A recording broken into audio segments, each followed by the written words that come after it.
Well, welcome. Thank you, everyone, for being here. My name is Rachel Jennings. Again, thank you for being here on this lovely Sunday afternoon. I'm sure if I were to ask you, there's some other things that you could possibly be doing right now. One of those might be a nice Sunday afternoon nap. I know that I will be enjoying one of those later today. And that actually is what I'm here to talk to you about today, is napping and the great health benefits that a nap provides us. I'm sure if you have a child or have spent much time around children, you have been witness to the epic temper tantrum that they are all known to have from time to time, especially if you're lucky and out in public. Besides some of the many thoughts going through your mind as you're observing the child on the ground having one of these, one of those thoughts is, man, does this kid need a nap? So why is a nap like a reset button for a kid? What is a nap really doing for us? So again, I'd like to talk about some of the benefits that a nap provides us. I am a pro napper. And getting to know some of my audience today, I know that I already have a few that I could consider pro nappers with me, and some who may be what I like to call a non-napper. Those who don't tend to take naps or see a lot of the great benefits that naps offer us. So first, before I get into that, I actually was able to read some really cool research this week, getting ready for this speech, and wanted to kind of go over a couple of these really cool things that I read this week. I was able to read a research article by Catherine Milner and Kimberly Cole titled Benefits of Napping in Healthy Adults from onlinelibrarywiley.com. And it actually gathered a bunch of information and research that had been done from other organizations. One of them is the National Sleep Foundation. So the National Sleep Foundation in 2008 had averaged that a healthy adult takes a nap for an average of 1 hour. That's the time that we spend taking a nap. Some other really interesting things that I learned is that as we get older, yes, the frequency of our naps do increase, but actually as you get older, the length of your nap has to increase as well to be able to gain the benefits that a shorter nap gives to a younger person. So you need to nap more frequently and for longer to get those great benefits. Another thing that I read about in the article was a survey that gathered information from several participants throughout several countries. And they were asked about how often they napped. And the statistics there I thought were really in a much larger number than even what I anticipated. So anywhere from 36% to 80% of people surveyed said that they napped at least once a week. So I thought that was a pretty outstanding number of people.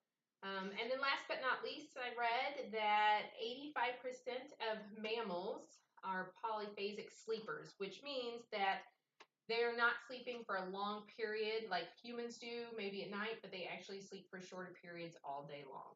So to see that was pretty interesting. So bringing it back to the main point of what we're talking about today, the benefits of taking a nap.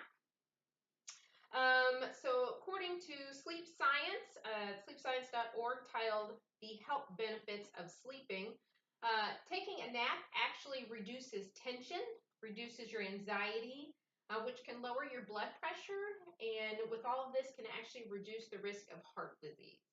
Heart disease is actually one of the biggest killers in women, so if by taking a simple nap, I can also help to reduce my risk of heart disease, count me in. Some of the other interesting facts is that, as you've seen with children, of course, taking a nap is like hitting that reset button. It can help you emotionally to be more on a positive note. And then your alertness, your memory, and your reaction time are greatly improved with a nap, according to mayoclinic.org, titled Napping Isn't Just for Children. I remember years ago being in nursing school, I would have to do a lot of cramming on the weekend preparing for exams. And I would get to the point where I no longer could retain even what I had just read. I'd maybe read it several times and still didn't make any sense to me. My memory was not taking it in. So I would have to just kind of walk away. A lot of times I was able to go and maybe take a short nap.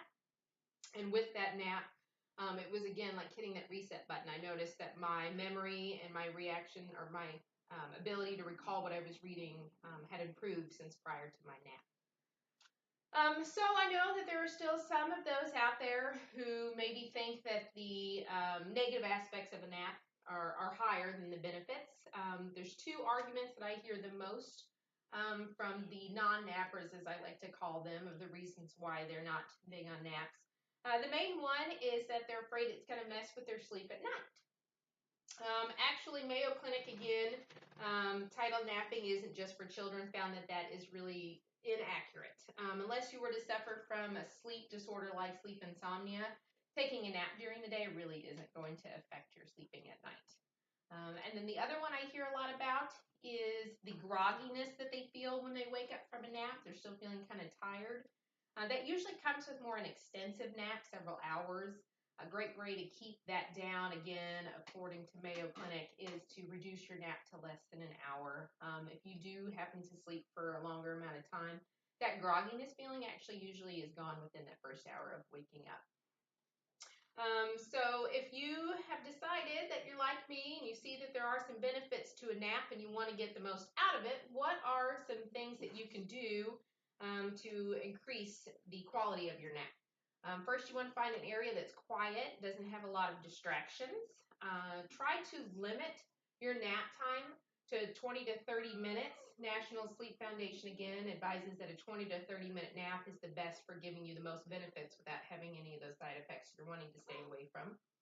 And then Mayo Clinic, again, says that 2 to 3 p.m. time during the day is the most optimal time for a nap. Your post-lunch sleepiness is probably kicking in. Your memory and reaction time are getting a little slower, so that's the best time of the day to try to get in a nap to get those benefits. So again, even if you're not a big napper, chances are you've had a nap before and you're going to have a nap again in the future.